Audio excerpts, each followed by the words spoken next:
Let's do it again! Yay! Talk about something that needs a console redesign. This is the Wii Mini, and this is what we're talking about today, which is console redesigns, and the worst of them at that. I've talked about console redesigns quite a bit in the past, but I just kind of want to talk about some of my least favorite throughout history. Because console redesigns are so hit or miss. Many times they're genuinely like some of the best things that could have possibly happened to a console. Take, for example, the PS3 Slim.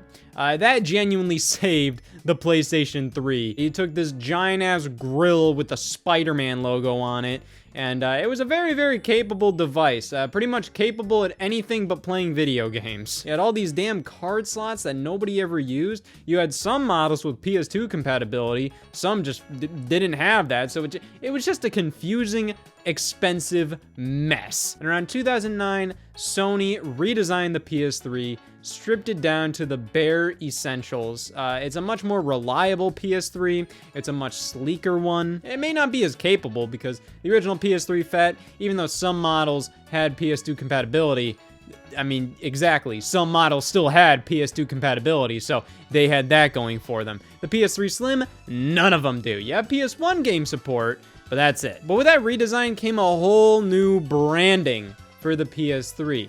And not only that, but a brand new low price. It was all coming together there. Like, the PS3 Slim pretty much saved the PS3's reputation because alongside all of what it came with was a ton of brand new exclusives, and also like a lot of third-party games with exclusive content. The PlayStation Move, which, I mean, you can argue whether that was a pro or a con, but regardless, I'd say that was a great console redesign. This is the Wii Mini. All right, so first one I want to talk about pretty much all the Wii redesigns. We had 3 overall models of the Wii release. So you have the original white Wii, and it also came in like black, red, but that one was the Wii everybody knew about. It came with the silver stand. You had GameCube support on the thing. It's the Wii, that's what it was. But then afterwards, this was around like summer of 2011, after the Wii U was unveiled, we got the Wii Family Edition, which was the name of like some bundles including it in like Europe, but it's like, it wasn't called that over here. It was just, this is what the Wii looks like now. This Wii was primarily designed to be laid horizontally instead of vertically. Now, some people already laid their Wii horizontally. You know, I did that a couple times. Does anybody else kind of ever like change whether their system is vertical or horizontal just because you wanna try something new? Did that with my Xbox 360, Wii U, and my Wii. I remember seeing a lot of other people do that with the Wii where they lay it horizontally, and I always thought that looked like they were really serious. They were such core gamers. In reality, I mean, it's just save some space in some cases, I guess. It just makes it a little more practical in certain entertainment centers. But yeah, I mean, you could do it, but you know, the lettering, all the logos and all that wouldn't really match up with the horizontal format. So the Wii Family Edition does that. You know, the Wii logo is flipped, so then everything makes more sense horizontally. Doesn't come with a stand, none of that junk. So that was one easy way they could save costs. Pretty much saving a nickel, not including the plastic stand. But in addition, they got rid of GameCube support. No GameCube discs, no GameCube controllers, none of that.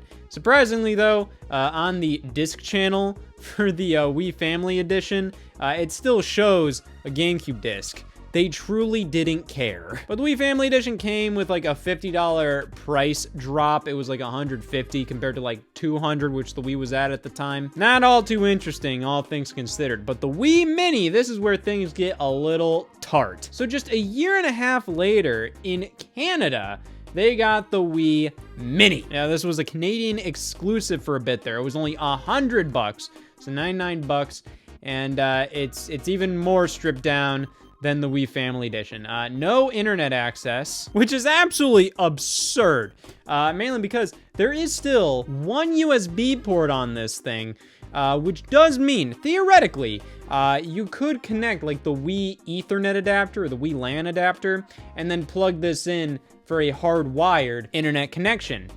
Doesn't matter. Still doesn't work. Just not at all. They cut any option to use the internet on this thing. You can mod it and then use the internet on it with the USB adapter, but still, they cut internet support from this. Not even an SD card slot is on this thing, so you can't even use the photo channel, man. And of course, it kept the tradition alive from the Wii Family Edition, and there's no GameCube compatibility either. Now, the theory with why this soft launched in Canada was there's a lot of like cottages in Canada, like, you know, oh, let's go take a family weekend trip out to the cottage where there's no internet, and you know, we'll just hang out there. So this would theoretically be pretty practical for that.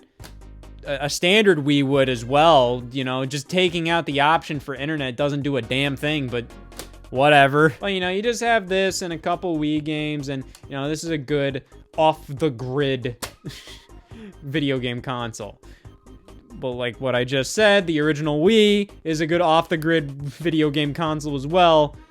Just don't connect to the internet. And I gotta say, I do really like the design here. You know, it goes for a completely different vibe from the Wii and Wii Family Edition. The top loader aspect to it, the red and black color scheme, feels very retro, feels very cool, which is all I could really ask for from like a redesign like this. If you're gonna cut so many damn features, at least make it look kind of interesting. And it does. It looks completely different from any other Wii system, and I think that's what makes it neat. However, the amount of features that they cut from this thing pretty much amounted to getting a $50 price drop. So going from the Wii Family Edition to this, it's only $50 less. And I don't think that's really worth it at that point. I always felt like Nintendo lost out on a big selling feature of this, including internet, because that way you could kind of advertise it as a bit of a streaming box. You know, everybody used the Wii for Netflix back in 2012, 2013 when this thing launched. So advertise this as kind of a competitor to like a Roku box or an Apple TV. Oh, they could have even added HDMI to make it a better streaming experience. But instead, they just kind of push this out as like just a fucking Wii Mini. It's not even much smaller than any of the Wiis. It's basically like the same size. Now, what we have here is a similar case to the Wii Mini, pretty much something that was done just to cut cost. This is the PSP Street, or the PSP E1004. This wasn't released in North America, but I remember when it was announced. This is one of the worst PSPs you can get. So the thing about all the PSP redesigns before this, pretty much anything after the original, they all had their own kind of value to it. You know, the original PSP is the original PSP, but the PSP 2000 and 3000, you can kind of pick and choose between either or based on preferences. They both had different screens. One of them was kind of prone to ghosting, which meant like sometimes like if the action was a little too actiony, you'd kind of start to see like a bit of double going on there. But the screen itself was much clearer, while as the other one, the screen did not have ghosting, but you had a bunch of scan lines there, which some people may prefer. Overall, I'd probably say the PSP 3000 is the way to go. But then you also have the PSP Go. And of course, I could have included that in here, but like, I think it's like its own fun little thing. Yes, it was one of the first digital-only consoles out there, which is, you know, not super fun. Who likes digital-only consoles? Come on, fellas. Tell me you don't want to own the box? Now, I totally understand a digital-only lifestyle. However, in my opinion, I think a digital-only console is just really annoying because it completely locks you out of having the option of buying physical games, which you have with like a regular PSP or a regular like Xbox or PlayStation 5 or something. You know, like if you get a digital-only Xbox, like, you can never get a physical disc for that thing, whereas if you get the Xbox that can play physical games, like, you can go digital only with that thing. It doesn't matter. But I don't really view the PSP Go as, like, Sony trying to, you know, nickel and dime consumers and make the most money possible by going digital only. I kind of feel like that was more of their response to the fact that UMDs kind of suck and nobody wanted to deal with them anymore. So, you know, their solution was like, hey, let's make a digital-only PSP. You know, let's kind of make it like a slider phone so it's even smaller and all of that. You know, I think the PSP Go was all right for the time. You know, it kind of keeps up the amazing lineage of PSP redesigns. You know, pretty good slate of redesigns there where they kind of just kept on getting better or gave you different options every single time. And as you may be able to tell, I have not been talking about the PSP Street. This is a chunky little bastard now, isn't it? This genuinely feels like just like a dollar store version of the PSP. You know, it has like a bit of a unique design. It doesn't look bad, but you know, it definitely does have a much cheaper feeling quality to the whole thing. And that's not even talking about the features. No Wi-Fi connectivity, much like the Wii Mini. Mono speakers. There's no like physical brightness switch, which other PSPs had. You have to go into the settings for that.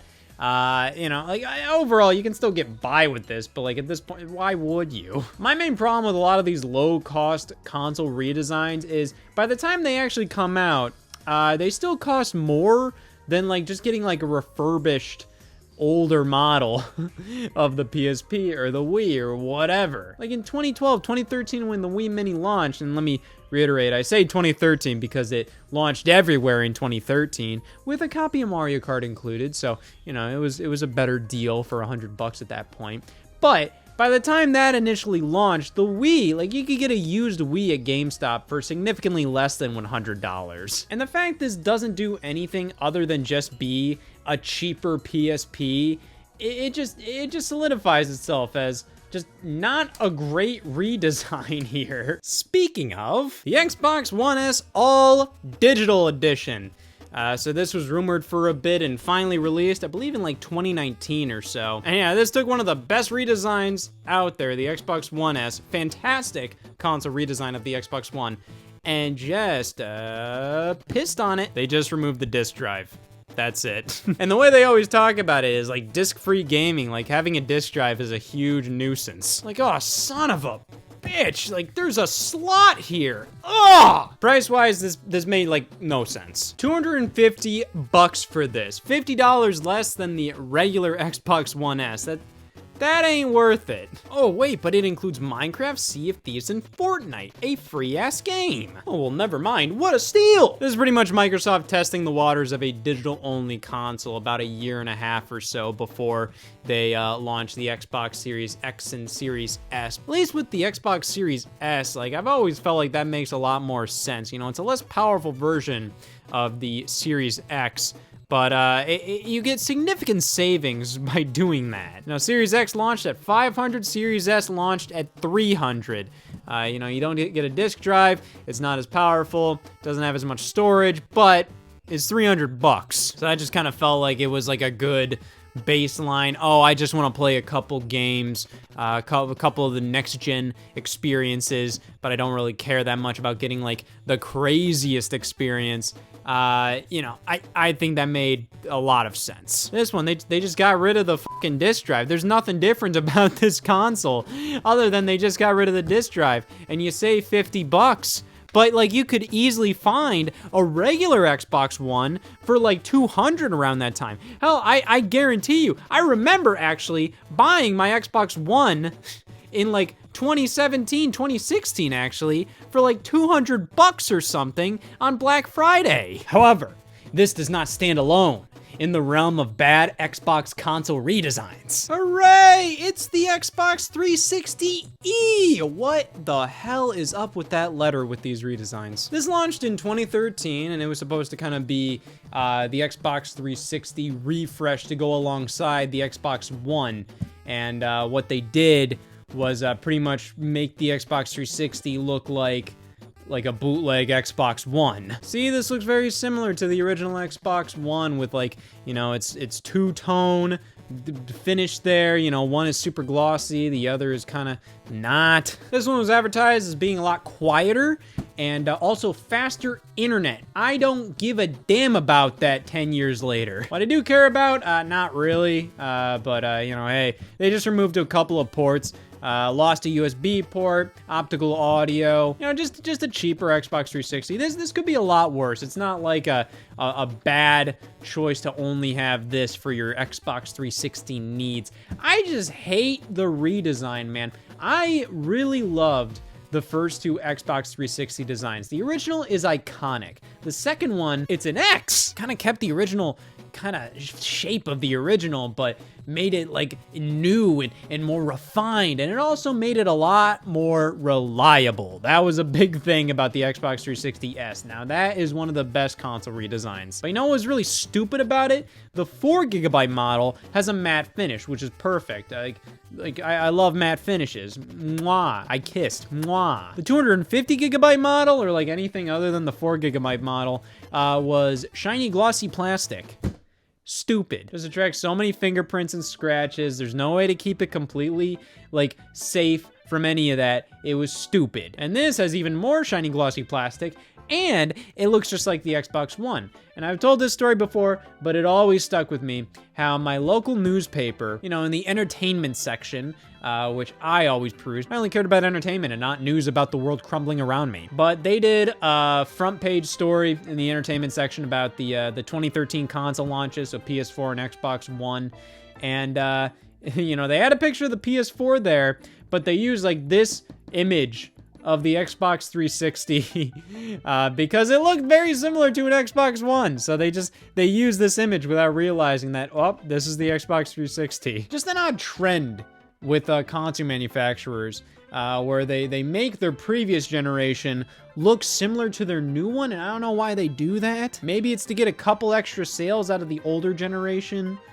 Maybe, I don't know, but why would you want to do that? You have this brand new generation. Don't you want people to buy that? Because like even Sony, like the PS4 has those, you know, blue cases and the blue headers on those cases.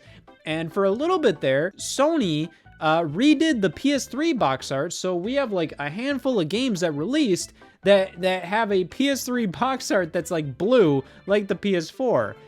And people didn't like that, so they switched back to like black PS3 box art. But like, why would they even do that? That just confuses the consumer more, if anything. I don't know why. But speaking of Sony, I want to talk about this. I don't actually own this console, so you're gonna have to take a look at this dusty-ass DualShock 4. But the original PS4, I think, has a great design. It may not be like my favorite looking console ever, but it's very unique and functional. That's what I like about it. I like it something like the PS5, and I respect that it looks different, but like it's very stupid. It looks a little stupid. I kind of like that about it. But the PS4 looked very elegant but unique and cool with its slanted design. It's like 2 layers. I really liked it. But then when they did the PS4 Slim, I think this console looks like ass. You take like the 2 layers and you like soften the edges and you get rid of like the multiple tones of black, and like what the top layer is like super thin. Blah! I think it just looks dumb. I don't like it. I think it's stupid. And they kept with like this weird design thing with like the PS4 Pro, where that has 3 layers, which I think is also kind of dumb. And it's like you go from a really good design with the first one, and then you just kind of like take it in really dumb directions with the PS4 Slim and PS4 Pro. I think the PS4 Pro looks fine. I mean, like, I still don't really like it at all. But I just don't like these things because it took such a cool design with the first one and just ran with it in a completely wrong way, in my opinion. They just look silly. And here we have the new Nintendo 2DS XL. What the hell did I just say? This was the last of the 3DS redesigns, which that handheld got a fair amount of wacky ones, but for the most part, I think they all made a lot of sense. You know, you go from the original 3DS, which is just, oh mama, what a silly looking that was. But then we go over to the 3DS XL, and I think that was definitely a big improvement. However, it definitely felt like, you know, they cut costs in a lot of areas. The packaging and the amount of accessories you got, and the overall build quality of the unit definitely didn't feel as premium as the original 3DS. It felt fine. It wasn't like, oh wow, this thing is gonna fall apart in my hands. But, you know, just feeling it in comparison to the original 3DS, definitely felt a little cheaper. And then we have the original 2DS. Now, I'm not a huge fan of using the 2DS. However, I think enough people are where I wouldn't consider it to be one of the worst console redesigns out there. It served its purpose. You know, it gave you an alternative 3DS if you were worried about the hinge design being a big problem with your kids, if you just wanted a cheap-ass way to play 3DS games, or if that style of system felt a lot more comfortable in your hands, there you go. It didn't for me. I hate the 2DS. But I can see how some people may prefer it, and at its cheapest, it was only an $80 system. My lord! And keep in mind, this was all during the height of the 3DS, where the eShop was still up. The games were still coming out for the thing, and oftentimes an $80 2DS got you a game with the console. So overall, it was like, wow, this is a steal. And then we had the new 3DS and new 3DS XL, which gave the 3DS a bit of an improved processor where, you know, you could have a couple of exclusive games on there, like Xenoblade Chronicles 3D. Then you could also have SNES games on the Virtual Console, on the eShop. Faster, smoother experience altogether. Yeah, I think that lineup made a lot of sense. You have the 2DS for people who just want to play a 3DS game. Usually that would be like if a game was coming out and you wanted to play Mario, you want to play Zelda, Animal Crossing, Pokemon, whatever, but you weren't really interested in fully committing to the 3DS as like an ecosystem. You just wanted in and out, baby. That's all it was there for. And then the new 3DS and new 3DS XL, that was definitely more for if you were a big 3DS enthusiast. You were like, I want the best possible experience. And if they kept the original 3DS and 3DS XL around, I think that would have been a great, like, mid-range experience where you get kind of the best of both worlds. Obviously, no. This was Nintendo's new mid-range experience, the new 2DS XL for $150. I think this thing is the worst 3DS they've ever made. I mean, functionally, it's great because then you get all the benefits of the new 3DS XL outside of the 3D screen. But I hate how this thing feels. So cheap, so lame. It doesn't feel good to use this thing. And at $150, like, for only $50 more, you got a new 3DS XL, which is just far better in every way. And the benefits the new 3DS system brings you, it just isn't like a ton, man. It's like you want all these benefits, but you don't want the full kit and caboodle, you know, like it just feels a little strange. Because there's not enough new 3DS software, in my opinion, to really warrant, like, this existing. And it's not that much less expensive compared to a new 3DS XL, to the point where I'm like, oh, yeah, this makes sense. I never thought it did. This released in the middle of 2017, right after the Nintendo Switch launched. And to be fair, you know, Nintendo was pushing a lot more 3DS games around that time. They just had a bunch of 3DS games in development, probably just in case the Switch failed, because, you know, kind of moving forward with the Switch, that became their handheld and their home console. There was no need for the 3DS. So they obviously wanted to keep the 3DS alive with some more lower effort releases, just in case, like, if the Switch doesn't work out, well, we're still supporting the 3DS and we can just hop right back into the handheld business. But this felt more like just something to release to prove that they were still supporting the 3DS rather than like a handheld with a legitimate reason to be, you know? And I am still shocked at how many people, when this thing released, consider this to be the definitive 3DS. Like, I swear, you can see a bunch of, like, written reviews by websites that say this is the definitive 3DS. I'm like, have you even used it? It feels so damn cheap